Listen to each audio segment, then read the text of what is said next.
Setelah mereka asyik-asyik berbincang, Endang yang awalnya memang ingin memenuhi hawa nafsunya itu akhirnya ia berani meminta tetangganya untuk berhubungan terlarang. Dedi pun sebetulnya manusia biasa, mulai terpengaruh oleh bujuk rayu Endang, mengingat ia juga memiliki dendam masa lalu dengan sang suami.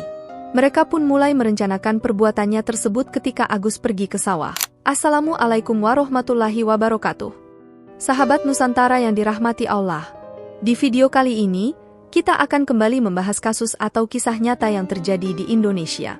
Jadi, ada seorang pria muda yang sudah berkeluarga dan telah banting tulang bekerja di sawah untuk memenuhi kebutuhan keluarganya.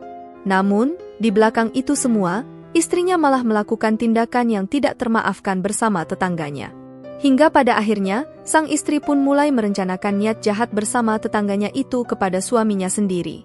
Bagaimana kisah selengkapnya dari kisah ini? Tonton video ini sampai habis agar sahabat Nusantara bisa paham. Namun sebelum menyimak kisahnya, sempatkanlah menulis sholawat kepada Nabi kita di kolom komentar sebagai tanda penghormatan kita kepada beliau. Allah berfirman dalam surat Al-Ahzab ayat 56, sesungguhnya Allah dan para malaikatnya bersolawat untuk Nabi. Wahai orang-orang yang beriman, bersolawatlah kamu untuk Nabi dan ucapkanlah salam dengan penuh penghormatan kepadanya. Sebelum kita mulai videonya, seperti biasa, jangan lupa untuk like, share dan subscribe channel ini. Siapkan posisi ternyaman kalian untuk menikmati video ini. Baiklah, sekarang, mari kita bahas. Di sebuah daerah, tepatnya di Dusun Sukarama, Desa Haduliang, Kecamatan Natar, Lampung Selatan, terdapat keluarga bahagia yang hidup di desa itu. Keluarga tersebut terdiri dari suami yang bernama Agus, umur 24 tahun, dan istrinya yang bernama Endang, berumur lebih tua dari suaminya yaitu 36 tahun. Usia dari pernikahannya itu terbilang cukup lama sehingga mereka pun dikaruniai satu putri sulung yang sangat mereka cintai. Kehidupan dari keluarga tersebut bisa dibilang makmur dan di mata warga mereka cukup baik ketika diajak berbicara. Diketahui, sang suami sering pergi ke sawah untuk menafkahi keluarganya itu. Di sisi lain, Endang atau istrinya merasa kebutuhan ekonomi pada saat itu sangat susah. Ia pun juga memutuskan untuk bekerja sebagai seorang pegawai roti di sebuah perusahaan yang terletak tidak jauh dari kediamannya. Bahkan, saat dewasa, putrinya juga pun pergi merantau atas keinginannya untuk mencari kerja. Jadi, bisa kita simpulkan di keluarga tersebut tidak ada masalah dalam perekonomian, mengingat keluarga dari Agus ini memiliki jiwa pekerja yang kuat. Tapi, akibat dari keluarganya yang sibuk, alhasil kurangnya rasa kebersamaan yang dirasakan oleh sang istri. Karena pada saat itu sang suami kadang pulang hingga larut malam sehingga tidak ada waktu bagi istrinya, apalagi anaknya yang kini beranjak dewasa pergi untuk memilih kehidupan sendiri. Tibalah di mana waktu Endang menginginkan jatahnya sebagai pasangan suami istri. Namun, mengingat Agus jarang pulang ke rumah, Endang pun mulai melirik-lirik ke tetangganya yang bernama Dedi. Diketahui, sebelum Dedi ada pria lain yang bernama Karenan bersama Endang ini. Namun, entah apa masalahnya, mereka pun berpisah. Singkat cerita, setiap Agus pergi ke sawah, Endang akan mengajak Dedi tetangganya untuk bertemu. Untuk pertemuan pertamanya, mereka hanya berbincang soal masalah kehidupannya masing-masing. Akan tetapi, lama-kelamaan mereka pun mulai membicarakan hal-hal yang berbau sensitif. Disinilah awal dari peristiwa kelam itu akan terjadi. Setelah mereka asyik-asyik berbincang, Endang yang awalnya memang ingin memenuhi hawa nafsunya itu akhirnya ia berani meminta tetangganya untuk berhubungan terlarang. Dedi pun sebetulnya manusia biasa, mulai terpengaruh oleh bujuk rayu Endang, mengingat ia juga memiliki dendam masa lalu dengan sang suami. Mereka pun mulai merencanakan perbuatannya tersebut ketika Agus pergi ke sawah. Saat sang suami pergi ke sawah, Dedi pun mulai ke rumah Endang sesuai rencana. Sesampainya ia di dalam rumah dan melihat Endang tanpa sepakat kata-kata, mereka pun langsung berhubungan terlarang dengan kuat. Setelah ia puas, barulah mereka mulai berbincang satu sama lain. Di dalam perbincangan tersebut, ada pembahasan yang aneh dan ceritakan dengan tetangganya. Kenapa tidak, dia malah berniat untuk menghilangkan nyawa suaminya itu. Dedi pun tanpa masalah menyetujui permintaan dari Endang. Namun, ia masih belum merencanakan kapan untuk memulai aksi kecilnya. Setelah perbincangan itu selesai, Dedi pun mulai pulang karena Agus sudah ingin kembali dari sawah pada saat itu. Akan tetapi, sebelum pulang, Endang sontak mengatakan, "Besok kesini ya, kita main itu lagi," ucapnya.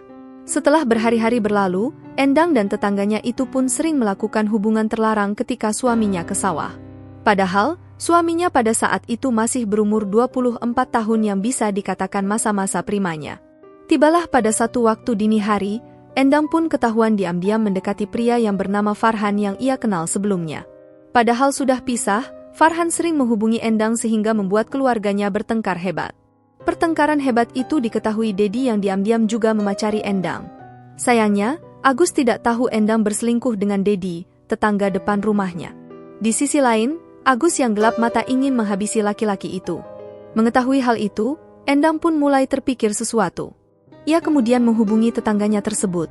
Endang pun mulai merencanakan penghilangan nyawa dengan Dedi. Singkat cerita, akibat emosi Agus sudah meluap-luap, ia mulai merencanakan untuk menghilangkan nyawa laki-laki yang didekati Endang. Melihat kesempatan itu, Dedi pun menawarkan diri untuk membantunya. Padahal, niat aslinya bukan untuk membantu suami dari Endang itu. Lalu, setelah mereka merencanakan niat jahat itu, mulailah pada dini hari Dedi dan Agus membawa motor masing-masing ke rumah Farhan untuk melancarkan aksinya. Namun, ketika di tengah jalan, tanpa basa-basi, Dedi mengenai kepala Agus dengan shock breaker sebanyak 3 kali hingga jatuh. Saat jatuh pun, Dedi lanjut menginjaknya. Selesai menghilangkan nyawa Agus, Dedi membuang shock breaker bekas itu ke parit di sekitar lokasi untuk menghilangkan jejak. Kemudian, tubuh dari Agus, Dedi membawanya tidak jauh dari pabrik roti tempat kerja Endang. Setelah semua aksinya berjalan lancar, disinilah Endang akan berakting. Pada 18 Februari 2022, ia pun mendapatkan kabar atas wafatnya sang suami setelah putri sulungnya menelepon. Endang pun merasa kaget dan sedih ketika mendengar kabar tersebut karena anaknya mengetahui kabar ayahnya yang sudah tiada. Di postingan terlambat mendapatkan kabar tersebut karena sedang bekerja, ia baru tahu kabar duka itu selang 1 jam setelah Agus ditemukan tergeletak di dekat tempat Endang bekerja. Di hari Agus ditemukan, Endang masih bertanya-tanya sebab apa suaminya itu tiada. Karena pada saat itu motor dan handphonenya ada di rumah. Mulailah Endang mengarang cerita di sosial media atas peristiwa yang dialami suaminya. Semua kerabatnya memang percaya, namun tidak dengan polisi. Lihat, berwajib akhirnya mengamankan Endang setelah dicurigai. Di ruang interogasi, dia sempat bungkam, tapi setelah banyaknya tekanan, Endang pun mulai menceritakan semuanya. Mengetahui Dedi juga terlibat, polisi pun melakukan pengejaran terhadap Dedi. Dedi pun ditangkap saat setelah pemakaman Agus pada Selasa, 18 Februari 2020 malam. Dia sempat melarikan diri, polisi pun meluncurkan timah panas ke arah Dedi saat kabur. Kini, pelaku berhasil diamankan oleh pihak berwajib. Yang anehnya, bukannya menyesal, Endang malah kasihan dengan tetangganya itu terkena timah panas saat melarikan diri. Dia juga merasa puas dan lega karena suaminya telah tiada. Sungguh wanita yang aneh. Atas perbuatannya tersebut, keduanya diancam hukuman penjara seumur hidup. Sahabat Nusantara, dari cerita kali ini, kita belajar bahwa semua masalah dalam hubungan keluarga bisa diselesaikan, kecuali perselingkuhan. Jangan mau ajarkan perselingkuhan di hubungan keluarga kita. Baiklah sahabat Nusantara, terima kasih sudah menonton video ini sampai habis dan sampai berjumpa di kisah-kisah menarik lainnya. Saya akhiri, wassalamualaikum warahmatullahi wabarakatuh.